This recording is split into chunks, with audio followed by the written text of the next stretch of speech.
You're listening to NDOI, America's Insurance Talent Showcase, featuring this week's Million Dollar Producer. The Affordable Care Act has hit the insurance industry like a wave of storms. It has tested the endurance of benefits insurance agents across the country. Many have given up, but some have become million-dollar producers as a result. Today we'll hear from Terry DeDecker, a million-dollar producer who took it upon herself to outperform her competitors by investing in becoming an expert in ACA and in providing technology to help clients be more competitive and profitable in what they do. It's her formula for taking broker of record letters, and it's a strategy that can be adapted into any area of insurance. Terry, welcome. Thank you for being here. Thank you for having me.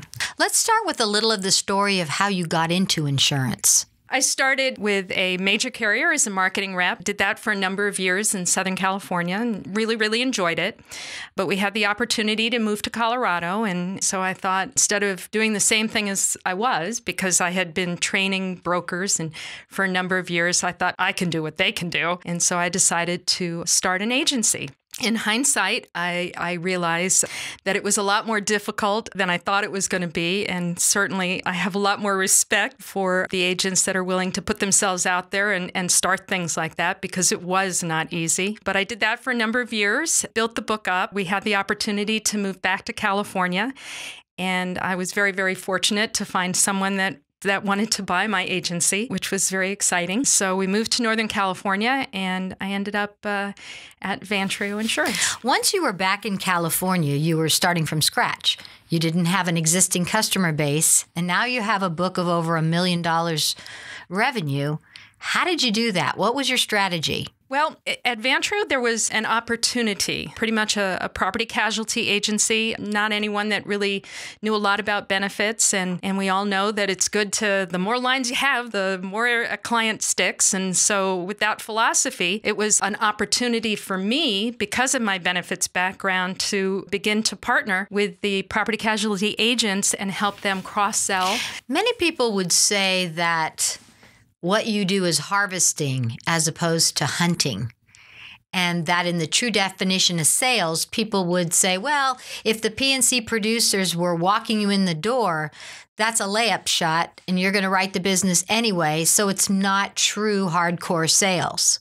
Oh, see, I would disagree. The property casualty agents have to trust me in order to bring me out, because they need me to be on my game, to be able to trust me not to mess it up, to not somehow jeopardize that relationship that they've worked so hard for. They can say no. Just because they say yes on one side doesn't mean it's an automatic that they say yes on the other side. And so it's sales. So there's actually some risk on the part of the P&C agent to bring in somebody else to talk about something they don't know about.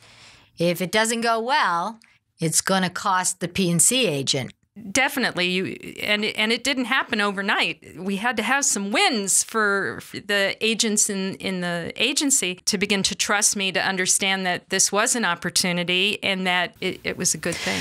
What are your thoughts about the size of the deals you invest in? Well, that's changed over the years for sure. Just like when you're building any sort of book, you'll write anything just to write something. Initially, for sure, it was just get those accounts in and start building, because that's also building your referral base. And it was also, the more I brought in, the more comfortable the property casualty agents were, and the more likely they were to refer me in, was because they saw it was working and they were going to get on the bandwagon. And so starting that sort of team and approach was certainly helpful. And it was definitely smaller accounts. Over the years, they've gone bigger and bigger, and try only to focus on the larger accounts, where you have at least accounts that are potentially subject to the Affordable Care Act requirements, just because they require a little bit more finesse, and do a little less of the small ones. But I have to tell you, if something comes in and no one wants to work on it, I will still do it. You brought up the ACA, so that's a storm that hit the industry that nobody really expected. Tell us a little bit about your journey in building a book through the Affordable Care Act. The Affordable Care Act passed March 23rd, 2010. A day of infamy for those of us on the benefits side of things. So it's been 5 years, and it's been a roller coaster. And it's interesting. You can look back now and think about it. I can almost call it like the 7 stages of grief, where initially everybody thought, well, that's it.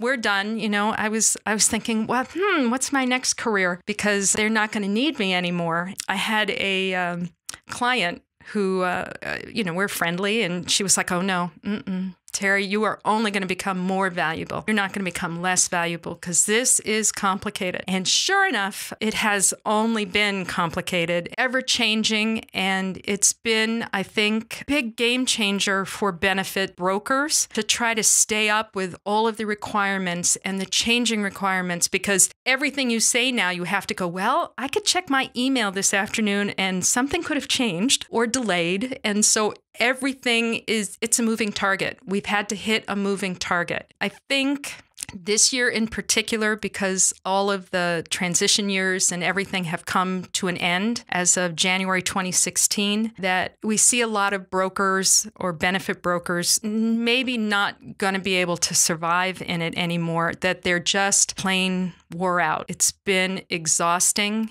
and keeping up with it is not for the faint of heart. Would you say that the Affordable Care Act has made it easier for you to build $1 million book? Well, now that's the interesting thing. I have seen in the last year, maybe not the 4 prior years, but in 2015, in preparation for the 2016 changes, that as long as you were up to date and you knew what you were talking about, there was opportunity, because not everyone is. So for me personally, and I think anyone out there who was thinking about or in benefits, the key to growth right now is know what you're talking about, stay up to date, because there are opportunities to pick up new accounts. How would you define turning impossible into opportunity? I'll give you an example recent. A nice property casualty account. Love their benefit broker. Nope, not interested. Don't want to talk to you. Okay. Yeah, no, not interested. I mean, turn down. Finally, they got us in there, and it was just a chat where I had with the owner of the company. It turns out there were holes. There were things they didn't know. As a result, we got the account. And they loved their broker. They loved them. But there were holes that I was able to find and give answers to that they didn't even know. There were problems they had not even realized they had. So let me switch gears and talk about technology. While the Affordable Care Act is throwing all sorts of curveballs into our industry, the tech industry serves up a competitor that is telling consumers, your insurance agent is not providing true value in today's world. We, however, can save you 20 to 30 hours per month by providing technology that'll handle all of your employee onboarding, benefits administration, and ACA compliance, among other things. And to get this great advantage, all you have to do is give us a broker record letter on your benefits insurance. That was a few months ago. It was a big threat.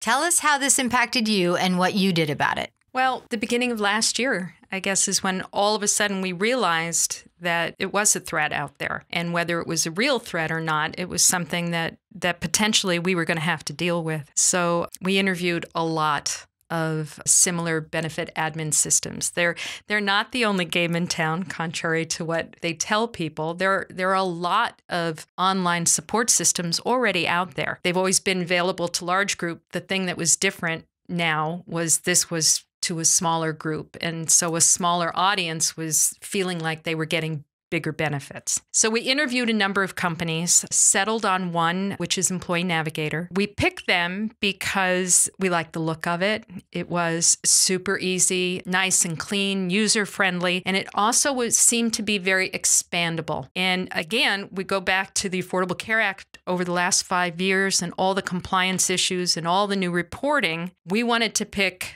a company that was going to grow with us and be able to continually add new things because the reporting is constantly changing. The technology is important, certainly the onboarding and everything through the email. It's cool, it's efficient. For me, one of the big benefits of the technology has been the help with the compliance. We have a client, 450 employees, and a nightmare to figure out how many of these employees truly are eligible for benefits because they are truly variable valuable hour. With this technology, we load all the information in, hit a button. We knew exactly who was eligible, how many people, and when they became eligible. The man hours to do that, either the client or ours, this was a fraction of the time. So the technology portion front stage for the employee experience and the employer experience is huge, but the backstage part with the compliance is equally important. So have your account managers taken on the additional role of bringing clients onto the technology platform? Well, initially, that was the plan. Well, that doesn't work. At Vantrio, we decided that we'd go one step further. And so we hired a whole tech team because we're also doing some technology portals on the property casualty side and tying in with the benefit admin side. And so we've hired a whole team. We have a tech team, and it's their job to run interference and help train the HR people so that the account managers can actually focus on what they know, which is insurance. How much of a competitive advantage is having this type of technology platform to give clients? Oh, I think it's a lot. First of all, we can function with a smaller staff. Adding more people is not always the answer. It's making the people you have more efficient. And the technology portion helps them be more efficient. The larger accounts in the way are easier than the smaller accounts just because their expectations are different. But we can work on these large accounts because of the technology, because of the EDI feeds and everything being online and paperless and seamless. It actually helps us. And again, the Affordable Care Act compliance, the 1095C that is due, the value of the benefits on the W-2 reporting, all of those things you can do with this system with a click of the button. Makes sense. Now, we asked you about your carrier partners, those who most significantly support what you do. And you mentioned Kaiser, Blue Shield, Premier Access, and Rogers Benefits Group. So give me a little bit of information about how they contribute to your success. They help you be quicker and more successful because you have that relationship and they're going to go the extra mile for you. Looking forward, do you see either the ACA or the technology industry as a major threat to the future of the insurance professional? No and no. I think there's lots of opportunity. The Affordable Care Act, as that client said many years ago, I'm more valuable now than I ever was before because it's so confusing, and if you can become an expert, then you are a problem solver for them, and that has value. The technology is fabulous. I'm a big supporter, but boy, I don't like calling somewhere and only talking to a recording. Press 6, press 7, press 2. I want to talk to a person. I want them to help me solve my problem. And the technology isn't going to do that. The client needs to be able to call and talk to somebody and have a conversation. In my opinion, the technology supports the person. The person isn't replaced by the technology. What do you do that your competition doesn't? I listen. I truly listen to what the client is saying. I try to understand what their problem is so that I can figure out the best way to help them solve their problem. I think also it's maybe not always even just a problem, but it's also that client's philosophy. What rings their bell? You know, are they super employee oriented?